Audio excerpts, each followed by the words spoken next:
बे समाव आं बाक्सा जिल्लानि सिङाव थानाय सालबारि महकुमानि मायांपारा आरो गिलाजार होननाय गामियाव आं दंफैयो। बे गामियाव सासे राफोद आबादारि बिथां बिरेन बसुमतारी, लोगोसे बिथांखौ बाबु होननानैबो मिथियो, बिथांनि न'खराव आं दंफैयो। बिथाङा सालबारि महकुमानि सिङाव गोबाङा जेरैहाय रबर दंफां गायनानै मुंदांखा जादों, थिग बेबायदिनो बिथाङा सालबारि महकुमानि सिङाव थानाय बे मायांपारा गामिनि बाबु जितु बिरेन बसुमतारी, बिथाङा रबर दंफां गायनानै लोगोसे बायदि बायदि आबाद मावनानै बिथाङा ओनसोल नाङैनो जोबोद मुंदांखा जादों। लोगोसे बिथाङा गोबां गोरिब गुन्द्रा सुबुंफोरखौ बे आबादनि गेजेरजों फोथांना लाखिनानै दं। आं बे समाव बिथांजों आं माखासे खोथाखौ मिथिना लागोन आरो लोगोसे बिथांनिफ्राय माखासे मोगा मोगिनि गेजेरजों दिनैनि बे माखासे बिथांनि बे आबाद मावनायाव मा मा उसुबिदा जादों, लोगोसे बिथाङा बे आबाद मावनानै सरकारनिफ्राय माबायदि हेफाजाब मोनदों, बे गासै बाथ्राखौ आं बिथांनिफ्राय मिथिनो थाखाय सिगां समाव बिरेन बसुमतारी बिथांखौ एसएमइनिफ्राय आं बरायना लाग्रोनाय जाबाय। खुलुमबाय। नोंथाङा सिगां आबाद महरै मा मा आबाद मावबोदोंमोन नोंथाङा ओरैनो? आंथ' सिगाङाव माने ओरैनो आलु, फान्थाव, कबि, बानलु बे 100 बिगा हायाव मावनाय जादोंमोन। दा बेखौ खाथि खालानि सुबुं गरिब गुन्द्राया माने आंनावनो मावनानै थायोमोन। दा बेखौ बे खेथिखौ मावनायनि गारनायनिफ्राय दा आं 100 बिगायाव आं दा रबर दंफां गायनाय जादों आरो।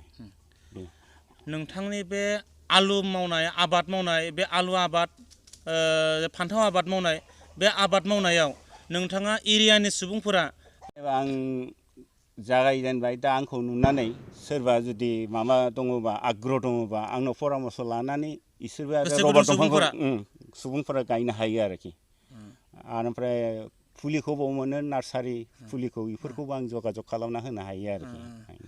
सिगाङाव नोंथाङा सोरनिफ्रायबा बोसोन लानानै बेफोर आबादखौ नोंथाङा आलुनिफ्राय लानानै, फान्थावनिफ्राय लानानै, बान्दा कबि लानानै, फुल कबि लानानै दा गोबां आबाद मावबाय।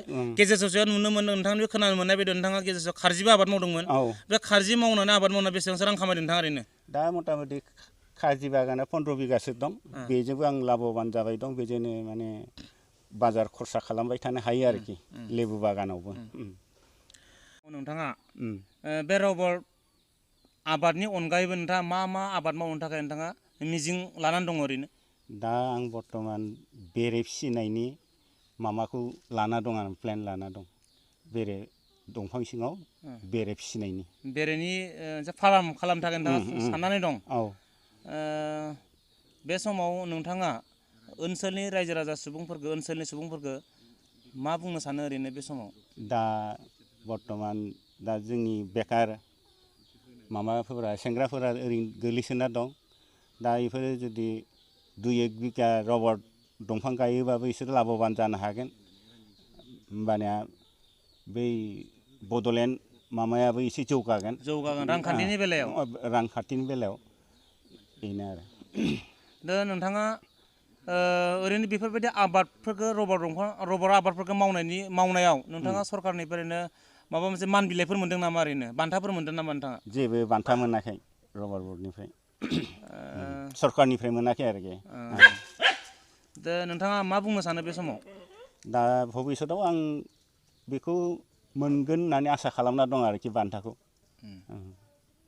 रायजो राजाफोरनिफ्राय बिसोरो बे रायजो राजाफोरा गावसोर फैयो, मावो, आरो बेनिफ्राय आलु फान्थावखौबो लांनानै आं गरिब माबानो इसोरनो जानो हरोमोन। खम बेसेनाव जानो हरोमोन। नोंथाङा 100 बिगा बे हायाव आबाद मावदोंमोन।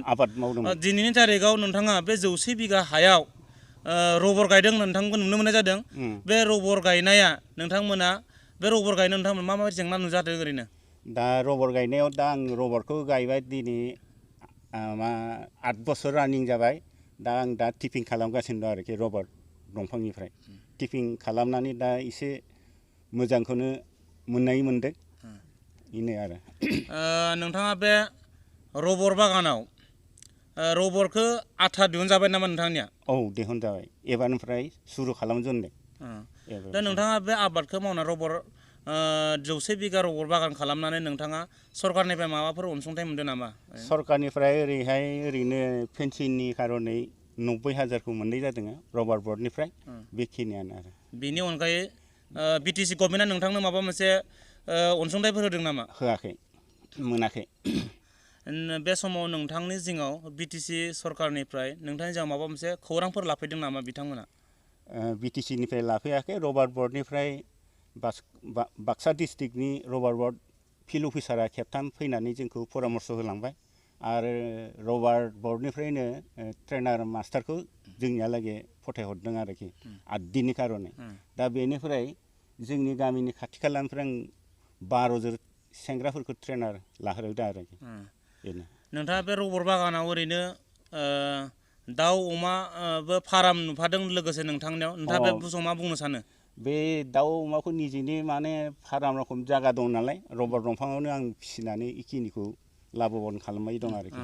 ओरैनो बेसेसो दाउ दं नोंथाङा? ओरैनो नुनायावथ' 100-200सो दाउ नुदों, नोंथाङा मा बुंनो सानो? ओरैनो दङ दा मथा मथि 100-150सो जागोन आरो।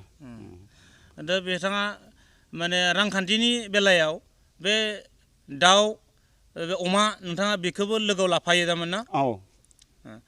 दा बे समाव नोंथांनाव ओरैनो रबार, जिथु नोंथांनि रबारा आथा बहनजाबाय नङा? औ। बहनजानानै नोंथाङा ओरैनो बेसेसो माने केजिसेयाव बेसेसो ओरैनो फानो ओरैनो? दा बर्थमानथ' मार्केटआ 135निफ्राय 30 ओरै सोलिगासिनो दं पार किल'।